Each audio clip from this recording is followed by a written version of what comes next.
ஓம் சாய்ராம். என் அன்பு குழந்தையை, யார் யாரையும் தூக்கிவிட வேண்டாம், வளர்த்தும் விட வேண்டாம். உழைக்க விட்டாலே போதும், அவர்கள் பிழைத்துக் கொள்வார்கள். எதற்கெடுத்தாலும் எல்லாத்துக்கும் கவலைப்படாதே.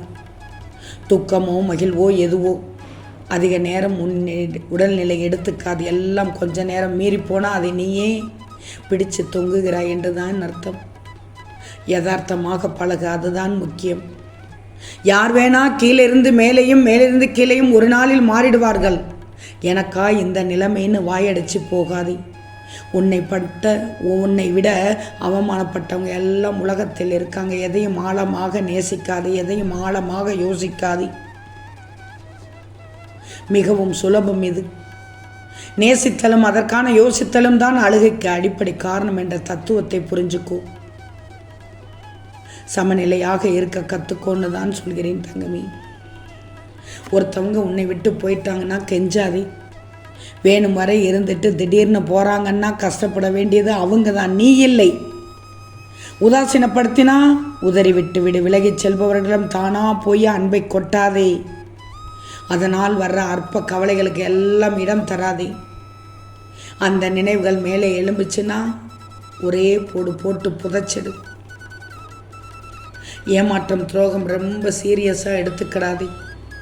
பிறப்பு இறப்பு போல துரோகமும் மனித வாழ்வில் ஒரு பகுதி தான். ஏமாற்றத்தை ஏற்றுக்கோ, அப்பத்தான் அடுத்த முறை ஏமாற மாட்டாய். இழப்புகளை இயல்பாக்கு, அப்போது தான் இழப்புகளை பற்றி கவலைப்பட மாட்டாய். அவ்வளவு எளிதில் யாரையும் நம்பிடாதே. வாழ்க்கையில் இதுதான் முக்கியம் தங்கமி. ஆறுதலாக இருக்க உன்னை நீயே தயார்படுத்திக்க. வேற யாரும் பண்ணுவாங்கன்னு எதிர்பார்த்து நிற்காதே.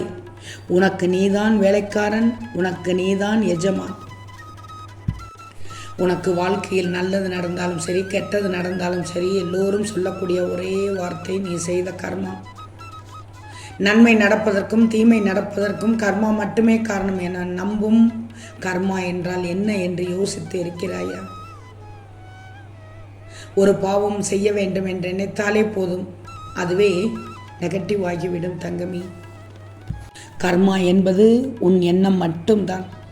நீ அடுத்தவர்கள் மேல் நல்ல அன்பான எண்ணங்களை வைத்திருந்தால் அந்த நேர்மறை எண்ணங்கள் உனக்கு வேறு ஏதேனும் வழியில் சாதகமாக திரும்பி வரும்.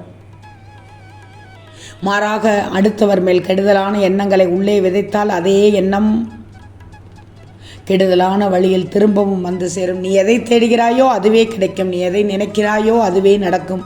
எனவே நல்லதையே தேடிவிடு, நல்லதையே சிந்தித்துவிடு, நல்லதே நடக்கட்டும். நீ எதிர்பார்க்கும் பாசம் ஓரிடத்தில் தடைபட்டால் அதனால் ஏற்படும் வழி அதிகம்தான். ஆனால் அதை நீ உன்னை பக்குவப்படுத்த பயன்படுத்திக்கோ. கடினம்தான், ஆனால் இதுவே நிரந்தரம் தங்கமி. கண்ணில் வலியும் நிரந்தர தீர்வுக்காக, கண்ணில் வலியும் நீருடன் நிரந்தர தீர்வுக்காக என்னை நோக்கி நீ காத்து கொண்டிருக்கிறாய். அழாதே, அழாமல் தூங்க. அந்த கண்ணீரை ஆனந்த கண்ணீராக மாற்றுவது என்னுடைய பொறுப்பு தங்கமி. நடக்கும் நிகழ்வுகளை எல்லாம் பாடமாக எடுத்துக்கொண்டால் அடுத்து வரும் நிகழ்வுகளை எதிர்க்க கடினமாக இருக்காது. உண்மைதானே தங்கமி? நான் சொல்வதை எல்லாம் கேட்டுக்கோ. ஒன்று மட்டும் நல்லா தெரிஞ்சுக்கோ, உன்னை சுற்றி இருக்கும் சில பேர் உன்னை காலை வாரிவிட இருக்கிறார்கள். ஆனால் முயற்சி உடையவரின் வளர்ச்சியை தடுக்க முடியாது. புதைத்தாலும் மரமாக எழுந்து நிற்பாய். விடாலும் முயற்சியை கடலிடம் கற்றுக்கொள். சுறுசுறுப்பை எறும்போடு கற்றுக்கொள். புன்னகையை பூக்களோடு கற்றுக்கொள். தேனிப்பை சேமிப்பை தேனீக்களிடமும், பொறுமையை பூமியிடமும், கருணையை கடவுளிடமும் கற்றுக்கோ. துணிச்சலோடு எப்போது செயல்பட முடிவு எடுக்கிறாயோ அப்போதே வாழ்க்கையின் பாதி கஷ்டங்களை தாண்டிவிட்டாய் என்றுதான் அர்த்தம்.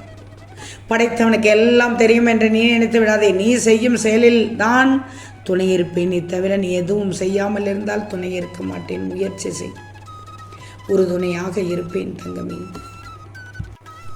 மரம் பட்டு போனால் பறவைகள் வருவதில்லை. வாழ்ந்தவன் கெட்டு போனால் உறவுகள் கூட மதிப்பதில்லை. உனக்கு நல்லதே நடக்கும் தங்கமே. பொறுத்ததுதான் பொறுத்தா. இன்னும் சில நாட்கள் பொறு, உனக்கு நல்லது நிச்சயமாக நடக்கும். உன்னோடு உன் சாய் கூட வந்து கொண்டேதான் இருப்பேன். கனவு மட்டுமே காண விரும்புவனுக்கு பகல் பொழுதை விட இரவு பொழுதுதான் அதிகம். கனவை நனவாக்க போராடுபவனுக்கும் இரவு பொழுதை விட பகல் பொழுதுதானே அதிகம். நீ அன்பாய் இருப்பதால் ஏமாளியாக்குகிறார்கள், உண்மையாக இருப்பதால் முட்டாளாக நினைக்கிறார்கள்.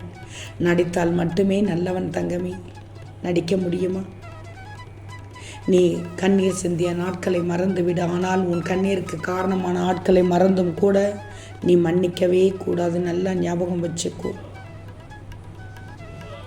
உங்கள் வாழ்க்கை நீ விரும்பியபடி இருக்கிறதா இல்லையா என்பதெல்லாம் பிரச்சனை இல்லை. காலையில் கண் விழித்ததும் உனக்கு ஒரு வாழ்க்கை இருக்கிறது என்பதற்காக கடவுளுக்கு நன்றி சொல். மலர்களைப் போலவே மனிதர்களும் பலவிதம் ஒவ்வொருவருக்குள்ளும் இருக்கும் சிறப்புகளை உன்னுடையதாக்கிக்கோ. எங்கு அவமானங்களை தாங்கக்கூடிய மன உறுதி இருந்தாலே போதும், உன் வெற்றி இலக்கை நீ நிச்சயம் அடைந்து விடலாம்.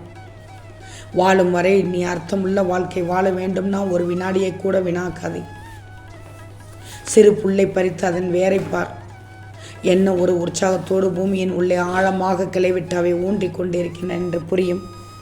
கொஞ்சம் சிந்திச்சுப்பார், கஷ்டங்கள் மறைந்துவிடும். நிறைய சிரித்துப்பார், கஷ்டங்கள் குறைந்துவிடும் தங்கமே. சில கேள்விகளுக்கு நீ என்னதான் சிந்தித்தாலும் அதற்கான விடையை முழுமையாக தெரிந்து கொள்ள முடியாது. ஆனால் அந்த கேள்விகளுக்கான விடையை புரிந்து கொள்ள முடியும். இந்த பூமியில் நல்லதை படைத்த ஆண்டவன் தான் கெட்டதையும் படைத்திருக்கிறான். நல்லதை படைத்த ஆண்டவன் எதற்காக இந்த பூமியில் கெட்டதை படைத்துள்ளான்? கொஞ்சம் சிந்தித்துத்தான் பாரு.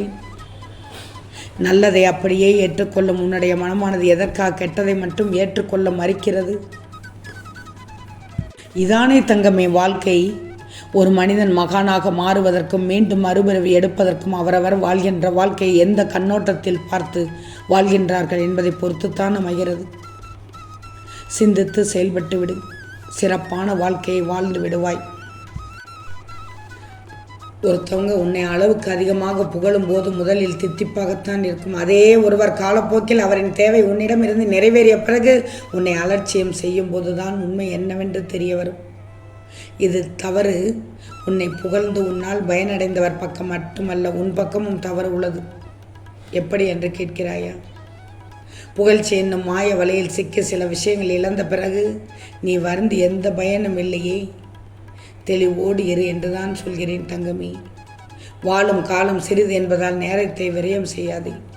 வெற்றியின் தொலைவு தூரம் என்பதால் முயற்சியை கைவிடாதே. முடிந்து போனதை கனவாக நினைச்சுக்கோ. நடக்கப் போவதை வாழ்க்கையாக எடுத்துக்கோ. நேற்றைய தோல்வியிலிருந்து இன்றைய முன்னேற்றத்திற்கான பாடங்களை நீ கற்றுக்கோ.